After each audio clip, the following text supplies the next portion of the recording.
guys, what's up? Today I am doing another Segway Magic video, which I know I haven't done one of these in a couple of weeks because I kind of have had to take a break from some of the weekly topic groups so that I can actually work on and upload some more original ideas that I've had. So I hope you guys have been liking that and things just aren't really regular around here. If you don't know, Segway Magic is a weekly topic group hosted by the blog Snark Squad where we have weekly topics to discuss, and it doesn't have to be limited to just books. This week we are talking about what were our earliest fandoms. I find it a little bit difficult to define what things I was into as a child that were a fandom versus just a childhood interest, because fandoms didn't really exist when I was growing up in the 80s and 90s, or if they did, they certainly didn't exist the way that they do today.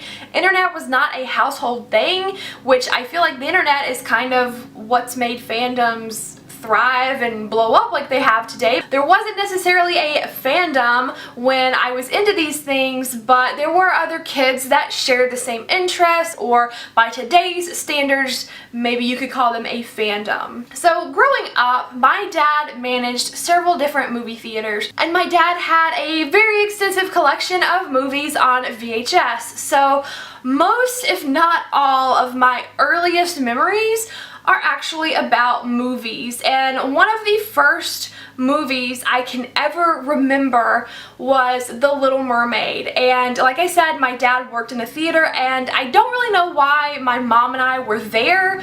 We might have just been visiting him, and we passed by the door to the auditorium that was showing The Little Mermaid, and my mom wanted to step in for a minute and kind of get a glimpse of what the movie was about. And I remember the scene that we walked in on was that scene near the beginning of the movie where Flounder is being chased by the shark, and that is like one of my first memories. My parents actually got divorced when I was very young, but every Saturday morning my dad would wake up and record the Saturday morning Little Mermaid cartoon so that when I came over to his house during the week I could watch it. And then we later found out that you could actually buy them on VHS. But from a very early age, The Little Mermaid was everywhere. So I had the books, the TV show, the movie, the dolls, the sheets, the stuffed animals. That was really my first exposure to being a fan of something. Another of my very earliest memories was of the movie Star Wars. I don't know which one. Those movies came out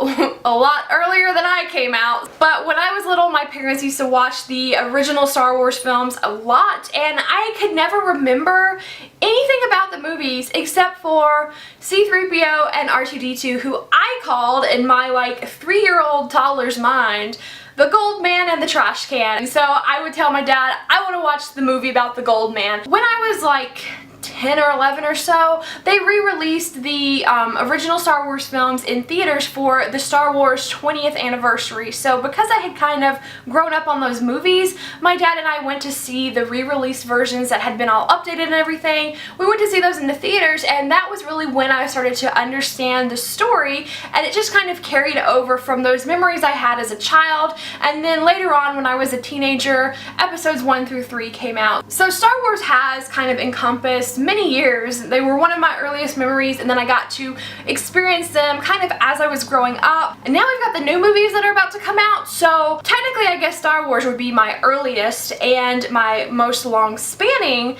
fandom, although I don't really connect with it as much as I do some other things because those films came out before my time. In high school, I was a big fan of The X-Files. My best friend and I got really into it, and it was also a show that like our parents were watching, so we could talk about it with the adults. And every week we would watch this show hoping that it would finally be the week that Mulder and Scully got together. Like, this was probably one of my very first TV ships, even though shipping wasn't even a thing that I knew of back then. My friend and I actually wrote X-Files fanfiction, again, before I even knew what fanfiction was or that it was a thing. It was more like in school when we would pass notes to each other, we would kind of write down stories about Mulder and Scully's latest alien adventure, and yeah, it was probably really bad, but I thought that was worth mentioning since it was kind of one of my first ships, and shipping is a thing that really does go hand in hand with fandoms and geekdoms.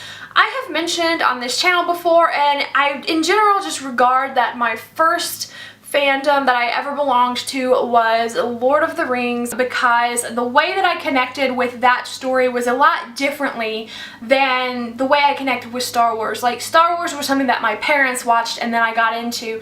Lord of the Rings was also something that my parents read when they were younger and then I got into it, but it felt more like I was discovering it on my own since I read and loved the books before the movies even existed. My history with Lord of the Rings is that when I turned 15, my dad gave me a gift of the box set of The Lord of the Rings and The Hobbit, and he gave them to me when I turned 15 because he had read them when he was 15 and it was one of his favorite stories ever, so he wanted to kind of pass that on to me. I absolutely loved it. Gave the book to my best friend for her to read as well. She loved it too, and that was really my first experience with an adult fantasy world. So when I was in high school, I worked on the technical side of our drama department. I ran the soundboard, did sound effects. So for a few years in high school, I thought that what I was going to do as a career was to go to Hollywood and work on movies, like on the production side. And when I read The Lord of the Rings, in my mind, this story just played out exactly like a movie would.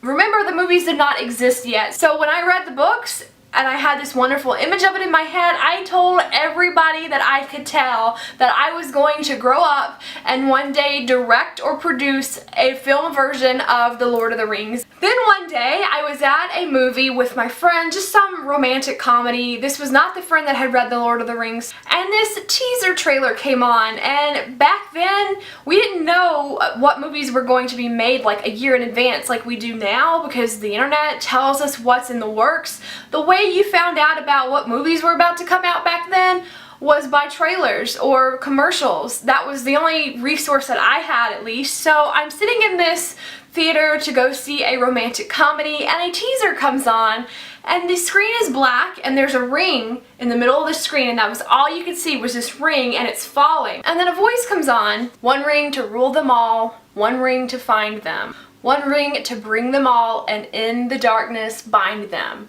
And I recognized those words, so what did I do? My little 16-year-old geek who's been wanting to direct these movies when I grow up, I jumped out of my seat and just had a fangirl conniption fit in the middle of the movie theater, half because, oh my gosh, my favorite books are becoming a movie, and also half pure rage and anger because here was my life dream squashed right in front of me. Someone else is making these movies, so I'm not going to be able to.